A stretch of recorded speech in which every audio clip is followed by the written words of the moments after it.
Welcome back to day 13 of the 100 horror films in 31 days. I did cross over the 50 mark, so I'm ahead of schedule, about 2 days to get to the 100. I got in 3 films today. First up was Censor 2021, directed by Praley Bailey. Praley Bailey Bond?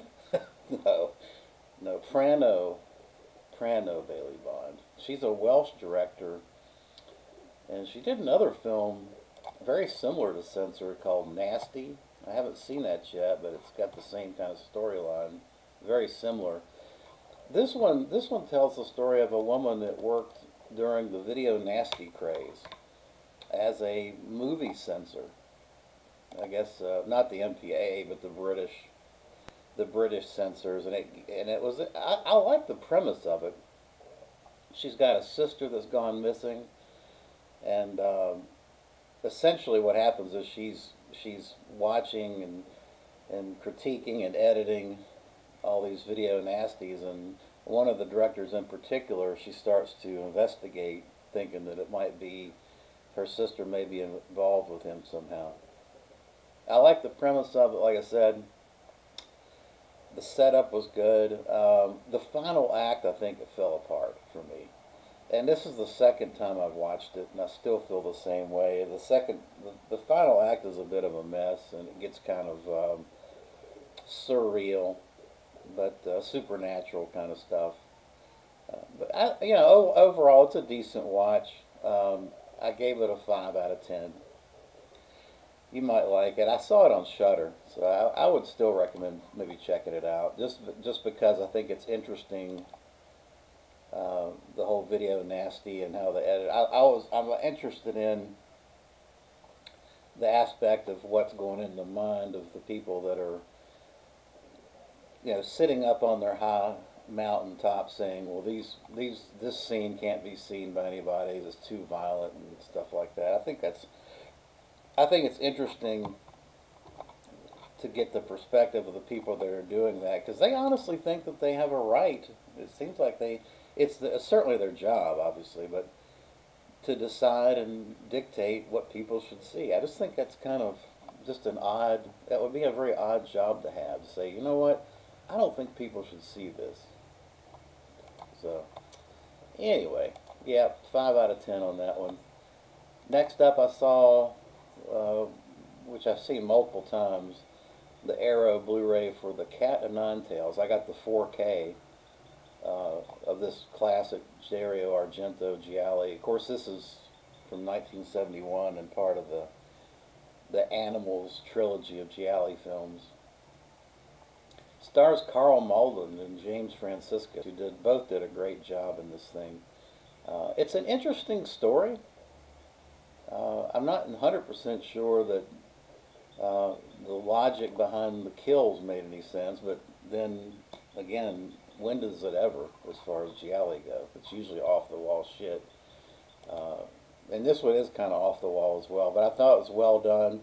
The ending is so abrupt that it reminds me of those Chinese martial arts films where they're in a frenzy battle in the last 30 seconds of the film, and then it just, there's no, like no end credits, nothing, just we're done. This one had kind of a really interesting ending,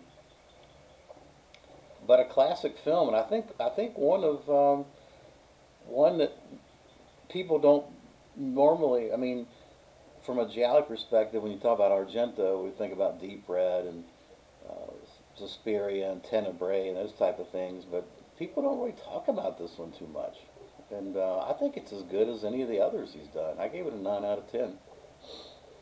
And then finally, I watched Halloween Ends last night, and I did post a separate video about this, so I won't spend too much time on it, but I liked it okay. I say liked it okay.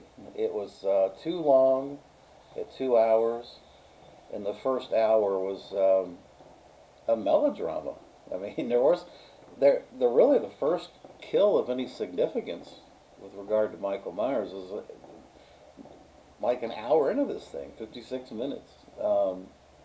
There is a kill at the opening scene that sets up kind of the storyline for this new character we get introduced to, but for the most part, this is a very character-driven film, and it's a refreshing change of pace from the last film.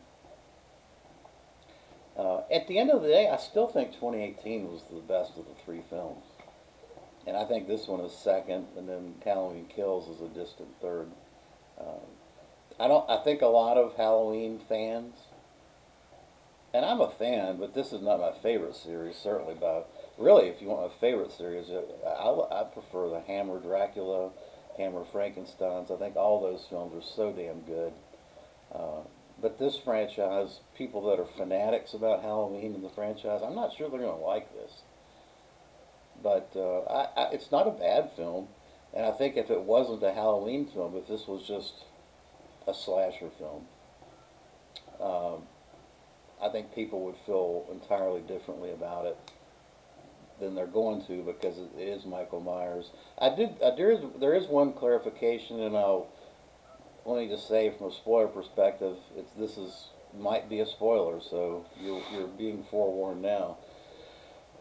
My fundamental problem with the film,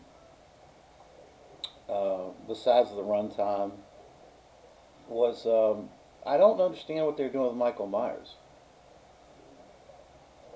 He starts out as like he's injured from the last film, but it's 4 years later, so I don't really understand that. And then, so there's moments where he can be just pushed around by a 120-pound guy, and the next minute he's superhuman again. Um, but Bronco Juggalo, who I think would have to be categorized as like a super fan of Halloween films, is at least from my perspective. He may feel differently, but it seems like he is a super fan. He explained it, and it makes sense. Apparently, from the last film, in Halloween Kills, Laurie says something about, well, when Michael kills, he gains strength. So we're now into the supernatural, back to the supernatural explanations for why things happen, which is fine. I mean, it's a silly horror movie anyway. So that would make sense, because once he starts killing, he does gain strength towards the end of the film. So that actually explains a key question I had about the movie. But I think if you're a casual viewer, or you're old like me and can't remember what the fuck happened 10 minutes ago, this for a 2-hour movie to have that main character be as confusing as it is, they could have had some. I think they should have thrown in some kind of a scene or explanatory dialogue that would remind people like me and casual viewers that hey, yeah, he's hurt, he's injured, but you know what? He's gaining strength. It wouldn't. I mean, if you're going to run a 2-hour film, you could do a 2-minute segment just to clarify that plot point. But other than that, I think it's okay. It's not great. I gave it a 6 out of 10. The kills are decent, and the kills are what I liked about it is that the kills coincide with and are tied to the overall storyline. Anyway, I feel like I'm redoing my review of Halloween Ends all over again. Uh, so I'm gonna stop right there. But yeah, I give it a 6 out of 10. Maybe I'll like it more and give it a 7 later on, now that I understand what's going on with Michael. But as you know, that first watch, I'm kind of in the 6. You're pushing it at 7, but I'll give it a 6, 7 out of 10. Let me know what you think if you've seen the film. I appreciate you watching. Thanks.